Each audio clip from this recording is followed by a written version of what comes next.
Hello friends, welcome to TRSC channel. இன்னைக்கு என்ன vlog பார்க்க போகிறோம்னா, ஒரு ரெசிபி விலாக் தான் பார்க்க போகிறோம். ஸ்டஃபிங் சப்பாத்தி தான் செய்ய போகிறோம். நான் இப்போ தான் ஃபஸ்ட் டைம் ட்ரை பண்ணியிருக்கேன். எதில் செய்ய போகிறோம்னு பார்த்தீங்கன்னா, சோயா சங்க்ஸில் தான் செய்ய போகிறோம். ஃபஸ்ட்டு நம்ம சப்பாத்திக்கு மாவு பிசைஞ்சு வச்சிடலாம். நான் 2 கப் கோதுமை மாவு எடுத்திருக்கேன். அதில் உப்பு சேர்த்துட்டு கொஞ்சம் கொஞ்சமாக தண்ணி சேர்த்து சாஃப்டாக பிசைஞ்சு வச்சுக்கோங்க. ஒட்டாம ட்ரை ஆகாம இருக்கிறதுக்கு ஆயில் சேர்த்து நல்லா சாஃப்டா பிசைஞ்சுக்கோங்க.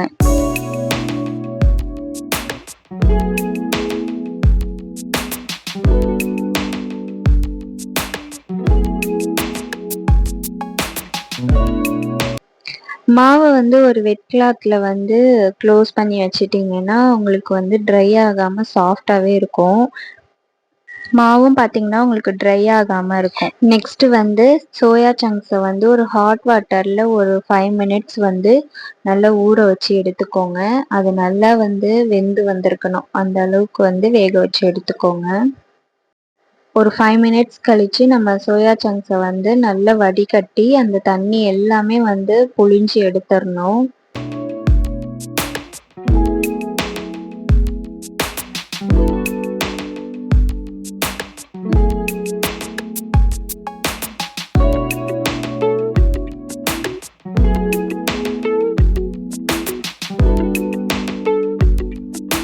இப்போ இந்த சோயா சங்க்ஸ் எல்லாத்தையும் தண்ணி இல்லாமல் புழிஞ்சிட்டு நம்ம மிக்ஸி ஜாரில் சேர்த்து கொஞ்சம் கொரப்பாக அரைச்சி எடுத்துக்கோங்க.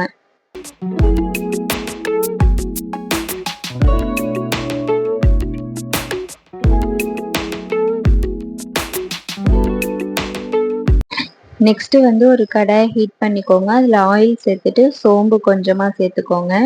நறுக்கி வச்சிருக்கிற வெங்காயத்தை அதில் சேர்த்து நல்லா வதக்கிக்கோங்க. கூடவே இஞ்சி பூண்டு பேஸ்ட்டு சேர்த்துக்கோங்க. நல்லா வதக்கிட்டு நம்ம அரைச்சி வச்சிருக்கிற சோயா சங்க்ஸை அதில் மிக்ஸ் பண்ணி ஒரு 5 மினிட்ஸ் போல் கிளறி விடுங்க, அடி பிடிக்காம. கூடவே ஒரு ஸ்பூன் மிளகாத்தூள், ஒரு ஸ்பூன் மல்லித்தூள் சேர்த்து கொஞ்சமாக தண்ணி சேர்த்து கிளறி விட்டுக்கோங்க. அந்த பச்சை வாசனை போகிறதுக்காக கொஞ்சமாக தண்ணி சேர்த்துக்கோங்க. தேவையான அளவு உப்பும் சேர்த்துட்டு நல்லா கிளறி விட்டுக்கோங்க. இப்போ இந்த பச்சை வாசனை போனோன்னா நம்ம உங்களுக்கு எத்தனை எக்கு தேவைப்படுதோ அளவுக்கு ஏற்ற மாதிரி எக்கு சேர்த்துக்கோங்க.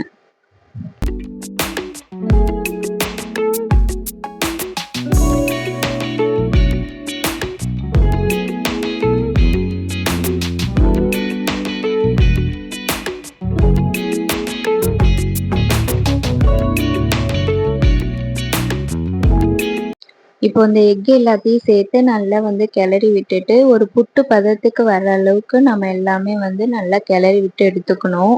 அதுக்கப்புறம் கடைசியாக மல்லித்தழை சேர்த்துட்டு இறக்கிட்டோம்னா உங்களுக்கு ஸ்டஃபிங்க்கு ரெடி ஆகிடும்.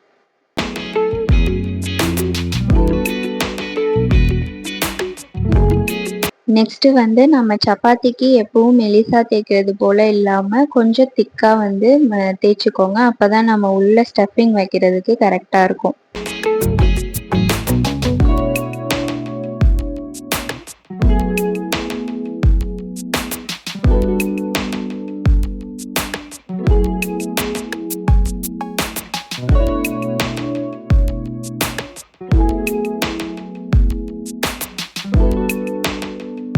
இந்த மாதிரி கொஞ்சம் திக்கா தேய்ச்சிட்டு இது மேலே நம்ம ஸ்டஃபிங்க்கு ரெடி பண்ணி வச்சிருக்கிறத நம்ம சேர்த்துட்டு அப்படியே ஹோல்ட் பண்ணிடுங்க ஃபுல்லா.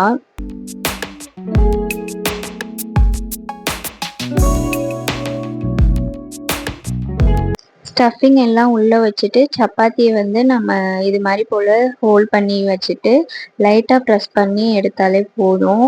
நீங்கள் ரொம்ப பெருசாக தேய்ச்சிங்க அப்படின்னா உங்களுக்கு அது பிஞ்சிட்டு போயிடும் மேலே இருக்கிற சப்பாத்தி எல்லாம். ஏன்னா நான் இப்போ தான் ஃபஸ்ட் டைம் இது மாதிரி ட்ரை பண்ணியிருக்கேன். எனக்கு அது மாதிரி தான் போனது. ரொம்ப மெலிசாக தேய்ச்சிட்டேன். அடுத்தடுத்து தடவை நான் போடும்போது எனக்கு நல்லாவே வந்துச்சு. நான் ஃபஸ்ட்டு 2 சப்பாத்தி எனக்கு இது மாதிரி வந்துச்சு.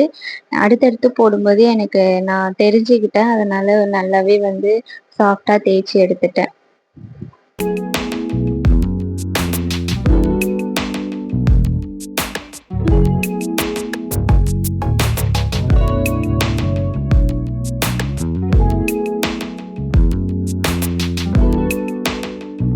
அடுத்தடுத்து சப்பாத்தில வந்து நான் ஸ்டஃபிங் வச்சு தேய்க்கும்போது ரொம்ப சாஃப்டா வந்து தேய்ச்சேன். ரொம்ப திக்கா தான் தேய்ச்சேன். மெலிசா தேய்ச்சா தான் நமக்கு பிஞ்சிட்டு போகுது. உங்களுக்கு வீடியோஸ் பார்த்தாலே தெரியும் அடுத்தடுத்து சப்பாத்தி நான் எப்படி போட்டிருக்கேன்னு. நீங்களும் இதே மாதிரி ட்ரை பண்ணி பாருங்க.